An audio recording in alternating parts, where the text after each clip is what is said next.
Friday to y'all. I always bring up something about, or often about our American history and our founding fathers and how they were godly people. And so I got this book, and it's called Miracles in American History 32 Amazing Stories of Answered Prayer by Susie Federy. Uh, it's adopted by William J. Federer's American Minute. It's or adapted by William J. Federer's American Minute. And Bill Federer makes a lot of really good books about our Christian heritage, about our real, true history.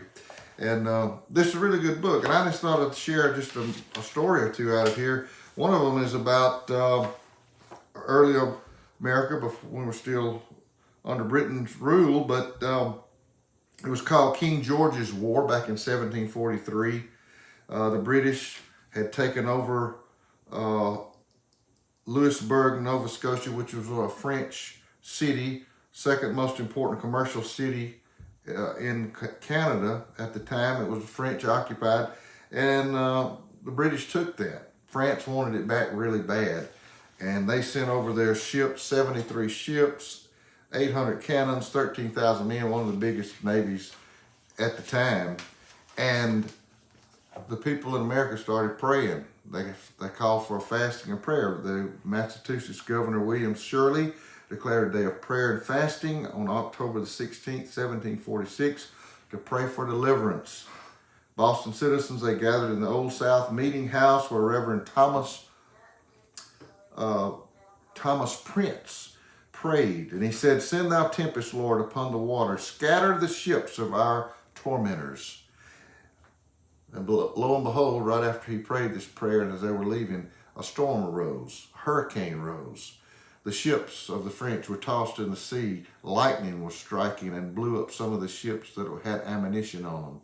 People were getting sick with the French. People were getting sick. Their soldiers were getting sick.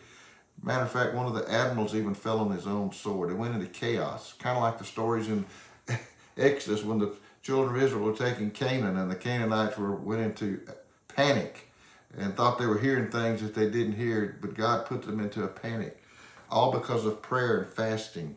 American history. Another story is about, one more is about George Washington in the French Indian War. When he was the commander of the British troops at the time before we became America, and he was fighting there back and forth on his horse, running back, giving out orders and leading his troops. And after the battle was over, it found out that he had 4 bullet holes in his clothing and I think in his upper body and around his chest and his vest area. 4 bullet wounds, but he was never injured. Afterwards, the fight was over. It was recorded that the French were aided by the Indians at the time, and an Indian warrior later declared that Washington was never born to be killed by a bullet. I had 17 fair fires at him with my rifle, and after all could not bring him to the ground. In other words, this Indian, who was probably a really good shot, had 17 clear shots at Washington, shot him and never killed him, never brought him to the ground. And there were 4 bullet hole shots in his clothing, but Washington was never hurt. And of course, we know Washington was a man of God. History tells us that. And he later became, of course, the father of our country. Our founding fathers prayed. They believed in prayer. We should believe in prayer because prayer changes things. Jesus is the answer, folks.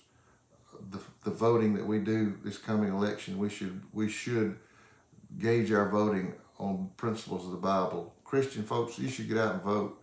This country was founded on biblical freedoms, and we're going to lose them if we don't vote, if we don't raise our voices, if we don't share stories like this in this book, share stories of history, share stories especially of the Bible and what Jesus has done for us in his death on the cross, burial, and resurrection for our salvation.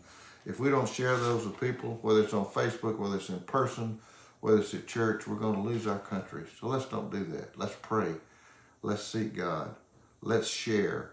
Let's tell people about what God did and how our founding fathers were godly people and started this country. And let's vote according to our biblical principles. And I hope that I can share more stories with you about this as we get closer to the election, because I think it's important we know these things and that we vote accordingly and we vote for Christian values. Our history's been diluted and not told as it really is. So let's start telling it like it really is. So I just want to share that with you, share that little book with you today. And I hope y'all have had a great Friday. A little late getting this out, but I hope you've had a great Friday. Have a great weekend. And please be in church somewhere this Sunday. Hope to see you Calvary folks there. God bless.